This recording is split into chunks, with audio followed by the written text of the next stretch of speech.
ایک شخص تھا جو کہ گھر سے اپنے بچوں کی روزی کے انتظام کے لیے نکلا، کیونکہ گھر پہ بچے بھوکے تھے۔ اب یہ ایک سمندر کے کنارے جا کر بیٹھا اور اس نے مچھلیاں پکڑنے کا ارادہ کیا کہ میں مچھلیوں کا شکار کروں گا اور اپنے بچوں کو کھلاؤں گا، ان کا پیٹ بھر دوں گا۔ اس نے مچھلیاں پکڑنا شروع کی۔ مچھلیاں تین چار مچھلیاں اس کے پاس آئیں تو سوچنے لگا کہ یہ کافی ہیں بچوں کو کھلانے کے لیے۔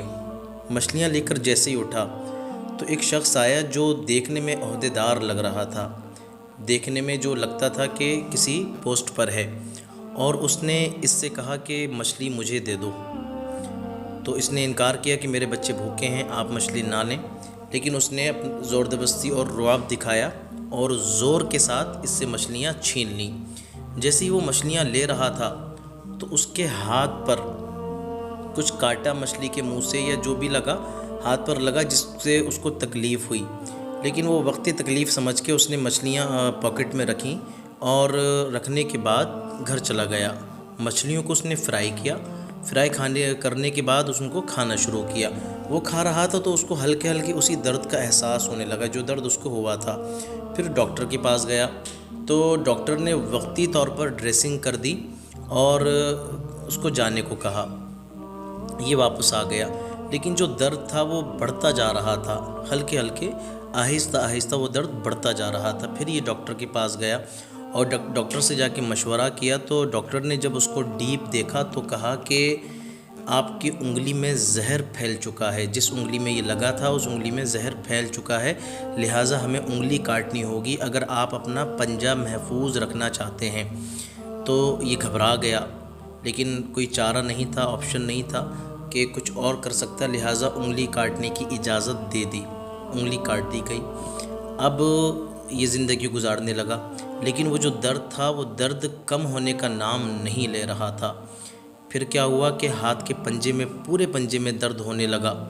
اب جب درد ہوا پھر ڈاکٹر کے پاس گیا، ڈاکٹر نے دیکھا، پھر کہا کہ زہر آپ کے پورے پنجے میں، ہتھیلی میں پھیل چکا ہے، اگر آپ اپنا پورا بازو سلامت رکھنا چاہتے ہیں تو پنجہ کاٹنا پڑے گا، گڈے تک آپ کا ہاتھ کاٹنا ہوگا۔ یہ مجبور تھا، لیکن چارہ بھی کوئی اور نہیں تھا، ہاتھ کٹوا دیا۔ پھر جا کر زندگی معمولات کے حساب سے گزارنے لگا۔ اب اس کا پنجہ سلامت نہیں تھا، باقی نہیں تھا اس کے باقی کے بازو پر، لیکن کیا ہوا کہ وہ جو درد تھا وہ رکنے کا نام نہیں لے رہا تھا۔ پھر ڈاکٹر کے پاس جب یہ تیسری مرتبہ گیا تو ڈاکٹر نے کہا کہ زہر پورے بازو میں پھیل چکا ہے، اب اگر اپنا وجود زندہ رکھنا چاہتے ہو تو پورا بازو کٹوانا پڑے گا۔ خیر پورا بازو کٹ گیا۔ اب جب کٹا تو بہت بے چینی کے عالم میں، اضطراب کے عالم میں یہ ادھر ادھر گھوم رہا تھا۔ ایک شخص اس کو ملا اور اس نے کہا کہ تیرے ساتھ یہ جو لگاتار حالات بن رہے ہیں، ایک بار ذرا ذہن پر زور تو ڈال، تو نے کوئی ایسا کام تو نہیں کیا کہ جس کی وجہ سے ایسے حالات بن رہے ہوں۔ اس نے سوچا، اس کو اپنی زیادتیاں یاد آئیں۔ جب زیادتیاں یاد کر رہا تھا تو اس کو یاد آیا کہ اس نے ایک آدمی سے، مجبور اور لاچار آدمی سے مچھلیاں چھینی تھیں جس کے بچے گھر پہ بھوکے تھے۔ اب یہ اس کو ڈھونڈنے لگا۔ جب اس نے اس کو ڈھونڈا تو وہ مل گیا۔ اس نے کہا کہ بھائی مجھے پہچانتے ہو؟ اس نے اپنی پہچان کرائی، وہ پہچان گیا۔